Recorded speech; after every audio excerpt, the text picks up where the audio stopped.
माढा मतदारसंघात सध्या उमेदवारीवरून सुरू झालेला वाद आता भाजपची डोकेदुखी बनू लागल्याचं चित्र आहे।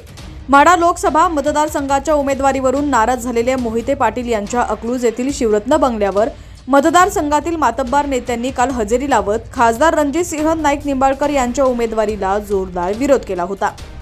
भाजपने माढा मतदारसंघातून खासदार रणजितसिंह नाईक निंबाळकर यांनाच पुन्हा एकदा उमेदवारी जाहीर केली। त्यानंतर रविवारी मोहिते पाटलांच्या अकलूज येथील शिवरत्न बंगल्यावर मतदारसंघातील अनेक दिग्गज नेत्यांनी भेट दिली। त्यात विधान परिषदेचे माजी सभापती राम राजे नाईक निंबाळकर, शेतकरी कामगार पक्षाचे आमदार जयंत पाटील, सातारा जिल्हा परिषदेचे माजी अध्यक्ष संजीव राजे निंबाळकर, रघुनाथ राजे निंबाळकर, फलटणचे आमदार दीपक चव्हाण, सातारा जिल्हा मध्यवर्तीय सहकारी बँकेचे उपाध्यक्ष अनिल देसाई, करमाळ्याचे माजी आमदार नारायण पाटील त्या ठिकाणी उपस्थित होते।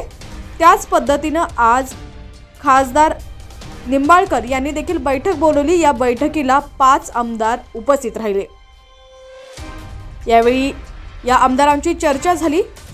पत्रकारांशी बोलताना खासदार निंबाळकर यांनी सांगितलं की योग्य वेळ येईल त्यावेळी सर्वजण आपला राग बाजूला ठेवून प्रचार करतील, एकत्र येतील। तसंच मी देखील मोहिते पाटील यांची भेट घेणार आहे आणि या संदर्भात त्यांच्याबरोबर चर्चा करणार आहे।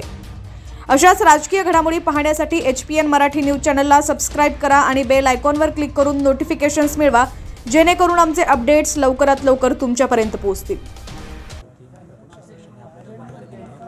तरीही मोहिते पाटलांची नाराजी दिसते, त्यांची नाराजी दूर करण्यासाठी काही प्रयत्न आपल्या माध्यमातून पक्षाकडे होणार आहे? नाराजीच्या विषयावर या विषयावर पक्ष योग्य तो त्यांच्याबद्दल निर्णय घेईल आणि पक्ष मला वाटते की पक्षाचे वरिष्ठ नेते त्यांची समजूत काढून त्यांना मेन प्रवाहामध्ये आणतील। मला त्याच्यामध्ये कुठेही शंका वाटत नाही। दादा, पंतप्रधानांचं आपल्याला मिळालेलं सहकार्य, आपण केलेलं काम, यावेळी आपण टॉप 10 मध्ये आले असताना कॉंग्रॅच्युलेशन म्हणून पाठिंबा देऊन अधिक मताधिक्य घेण्यासाठी प्रयत्न करणं गरजेचं असताना हा संघर्ष सुरू आहे, या विषयाविषयी तिकीट वाटपानंतर प्रत्येकाच्या कार्यकर्त्यांमध्ये थोडी बहुत नाराजी असते। प्रत्येक कार्यकर्त्याला वाटतं की आपल्या नेत्याला संधी मिळायला पाहिजे आणि त्याच्यामध्ये गैर नाही।